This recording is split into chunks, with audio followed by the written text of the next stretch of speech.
So hey, what's up? Now that we're going into population vista,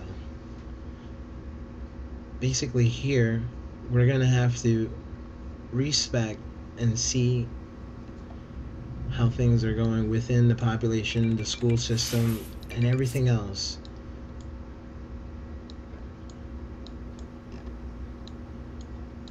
So in the last video, I basically showed you on the trade system and how the industrial system will work, or how it works, based upon how, the comments and everything that you've submitted.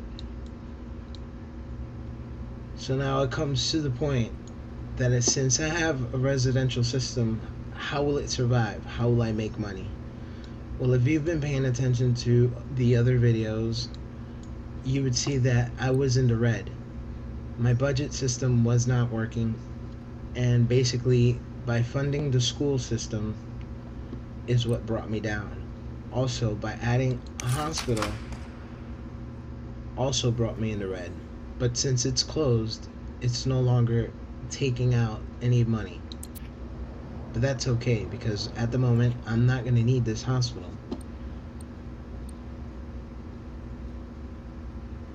Now that I have a few commercial systems in place, what happens here is that the industrial system that's going on making freight has a trade depot, which would mean that if any of these commercial systems would need freight or consumer products to sell, they would go ahead and send out a signal, and that way the freight would be delivered.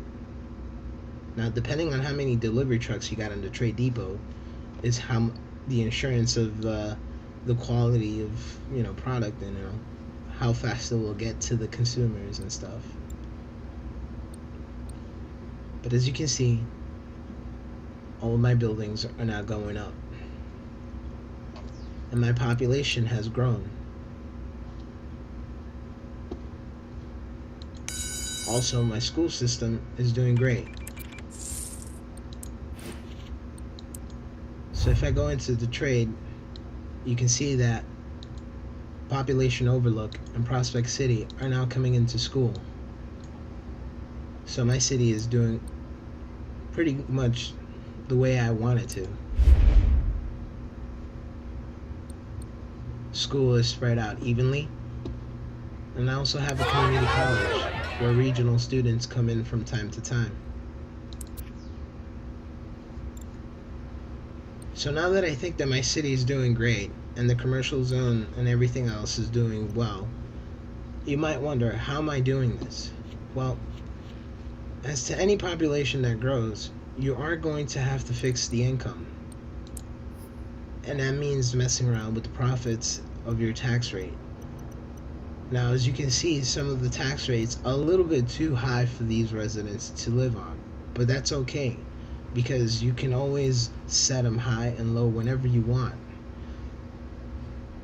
Keep in mind, the more of the population, the more you would want to go ahead and lower the taxes on these lower wealth residents. You are always able to put higher taxes on higher wealth residents, and they will pay, because it does pay to live on high wealth.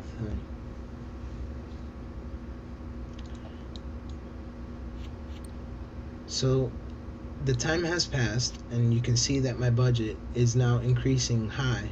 So that means that all my students are now getting more jobs and better education.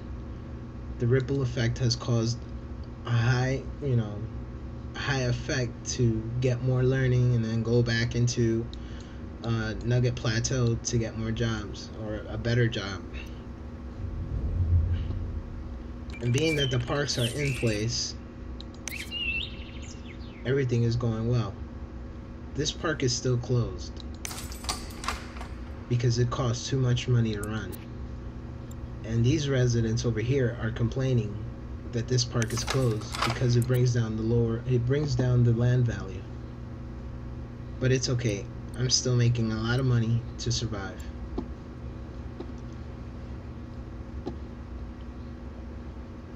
Being that some of these roads are low density, my commercials cannot grow more than they already have.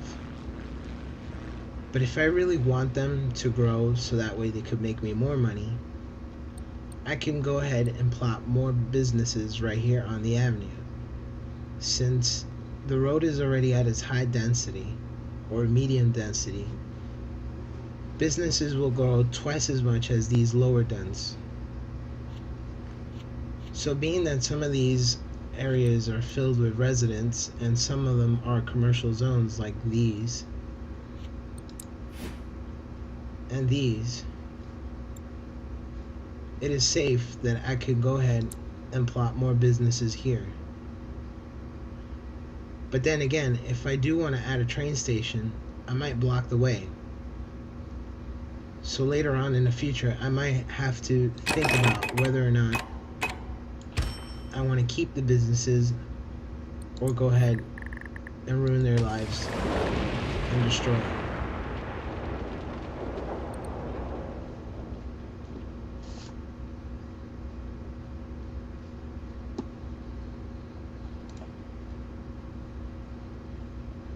Let's go ahead and put things into llama speed.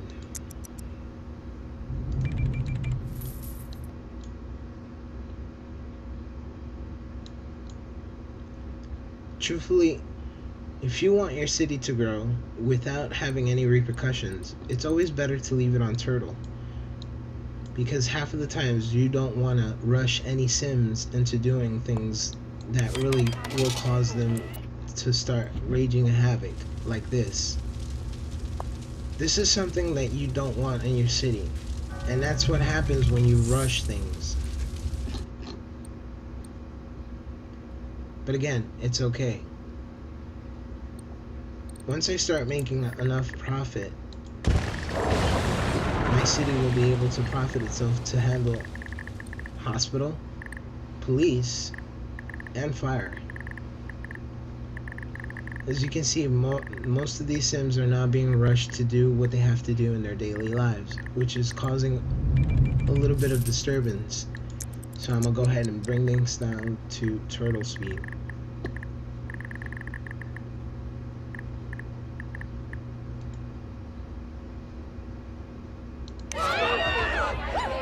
So as you can see, 281 students arrived at my community college, 82 at the grade school, and 524 kids for high school. Now you're probably wondering as well, what about all these residents and their schools? How will they be able to teach Population Overlook, Population Vista, and Prospect City all at once? Well, some of these kids do arrive at different times and whatever and whatnot, but they tend to grow up and they will eventually go into high school and then later on lead into the community college. Soon I will have enough money and go ahead and fund it for university, which I will put it in this area. Being that I put enough space and made it a road beautiful enough for this nice university to be plopped, it'll be cool, and that way my Sims could go on a higher education to make a nuclear power plant, which is my goal.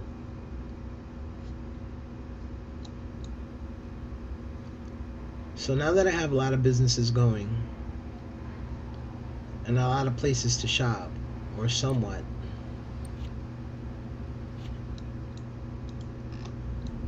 it is safe to say that I can now go ahead and head into Population Overlook to take a look at things and how the system is running there.